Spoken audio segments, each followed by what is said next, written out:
from young families to active adults that have, live in a townhouse, and they said, oh, I only have this much grass. This doesn't make sense for me. He's like, one of my neighbors told me about the tool share program. And so he came and picked up a lawnmower, was able to lawnmower his patch of grass. And it's like, it saves me from having to buy equipment, to store equipment. Hey Raleigh, curious about how things really work in your capital city? We've got answers straight from the experts who make it happen. Welcome to Your City Answered. I'm Rand Northam. The city of Raleigh has a wide range of services offered to residents. How about lawn equipment? Does the city lend lawnmowers for residential use? Let's talk with Code Enforcement Manager Bryce Abernathy and Community Engagement Analyst Emily Freeman. I was getting a lot of questions at City Council from the council at that time about, what we were offering to the public when we cited them for high grass. At the time, we talked with Dan Bagley. Shout out to Dan Bagley for who's now in Parks and Rec, but he was in Neighborhood Services at the time. We got together, put our heads together, and we had known about Greensboro's tool share program, and we kind of mulled things over with that. And decided that was kind of how it started, was to have another avenue for property owners to, take care of their yards. Gas is expensive. Maintaining that equipment is expensive. It's just another avenue for property owners to take care of the yards themselves instead of having our inspectors, cite them for high grass. What all is included in that? I mean, what can people get access to in this program? Yeah, so we currently have 5 Ego lawnmowers. So they're electric, so there's no gas. It's solely electric. People are given the piece of equipment plus a charger and a battery. So they're able to do that. So we have 5 lawnmowers, 5 blowers, and 5 string trimmers. So we have five of everything. Excellent. So, and how popular has this been? We see, especially in the months where there's lawn maintenance to be done, we typically, last weekend, all of our mowers were out. So it's pretty popular, I would say. We have probably 6 to 8 rentals a week, and it's been pretty good. That's why we added a 5th for every single one. We only had 4 to begin with, and now we have 5. And what's the process like for somebody to get involved with this? How does somebody go and get this equipment? If you go onto our RaleighNC.gov and search tool share, there's a form there. So once you fill out the form, basically you just give your address, your name, phone number, contact information, what equipment you'd like, when you'd like to come pick it up, and what time. And so we have pickups on Wednesdays and Fridays every week, and then they're returned back the following Monday. And so they'll fill that out. They get an email from me saying, hey, perfect, see you then. And so they'll come meet me at Pathways, the 900 South Wilmington Street, and we will go out to the shed. We get the equipment, they sign the liability waiver and everything, and we hand it over and they take it for the weekend.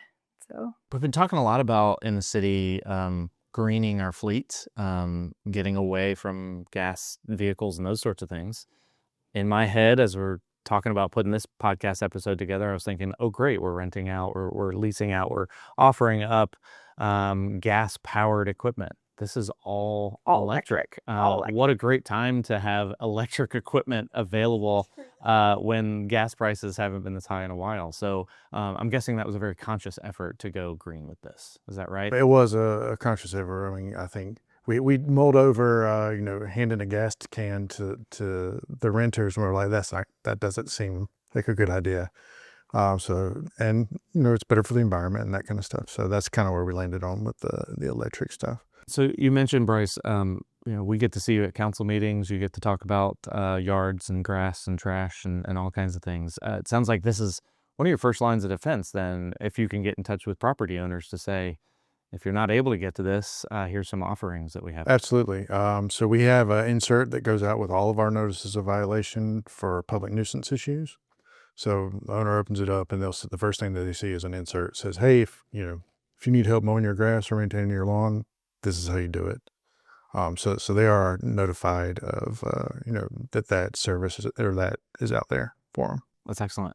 Remind me how long the program has been in place and kind of what growth you've seen in it over the years. I think it was spring of last year. Okay. I think. Is that right? I think it dates back to like May last year.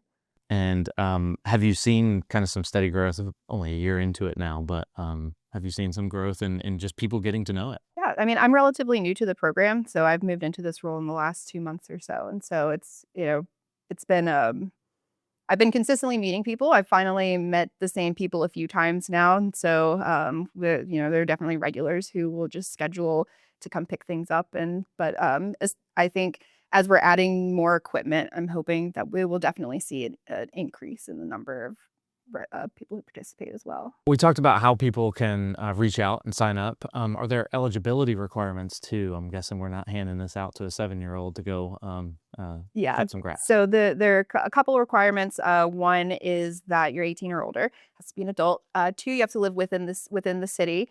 So you have to be a Raleigh resident. We ask for people to either provide like a utility bill or lease or something just to prove their residency. And the third is it can only be used for residential. So you can only use it at your home. You can't use it and then go mow lawns for the weekend and like make some money. It's only for your private use and at your private residence. And then also, what has the return been like as well? It sounds like very much like a rental car, somebody going out and doing donuts in a big empty parking lot. But how has the return been for people? Yeah. Are you seeing the equipment return? Yeah, I mean, it comes back in pretty good condition. I think it's one of those things that the people who use the program understand that it's a community program, and so we offer it for free, but it has to be respected.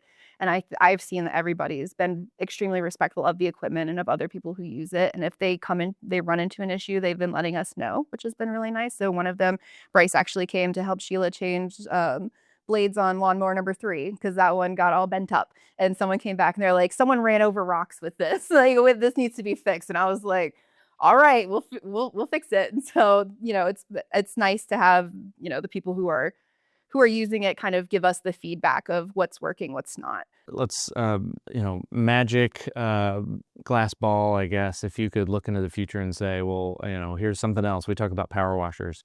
Is there somewhere else where this program could go? And Bryce, maybe that has to do with something that you've seen in the enforcement of our standards in the city of Raleigh. Is there something else where you'd love to see this program go in the future?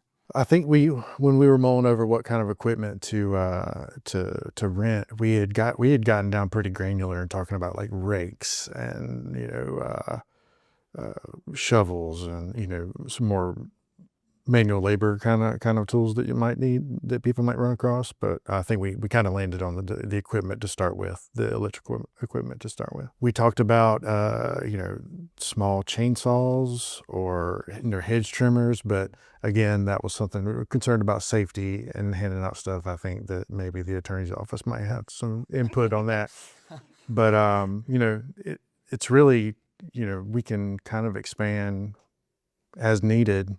With, of course, operational budgets and stuff. But I don't think there's I haven't seen any requests come in for any new, different kinds of equipment. Sounds like the right lane for the city of Raleigh to be in, that we can get you your basic lawn maintenance to get you back in shape if that's something you need a little help with. So a good avenue for the program. We talked about eligibility and some of the limitations, but what about, can you be a return customer? Can you come back? How many times? And then how long can somebody hold on to this too? Yeah, so our basic rental period is either a Wednesday or Friday through the following Monday. However, sometimes there are weeks where things are available, and if you need it a little longer, just as long as you let me know, I'm totally okay with, moving some dates around. But typically we have that over the weekend, and then it comes back on Mondays. Mondays are our return days for everything. And so kind of resets us, lets us look over the equipment, make sure everything's still working well. There is no limit for the amount of times. You can have one active request per household. But once your request has been completed, you're able to submit again. And so we have people that come every couple of weeks. And so I've already met a few, like at least 4 people that I've seen multiple times now. And so it's nice to kind of build that community too amongst like other members that are other city members that we haven't really had a chance to interact with.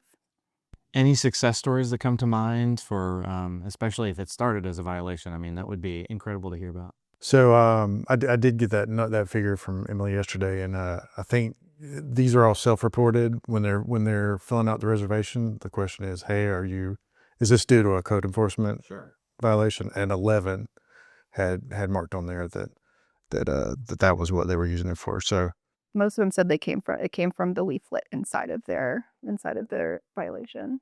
I don't feel like we always have that. We don't always get that return on investment, Right. especially inserts. That feels like something that can be overlooked pretty easily. So that's great to hear.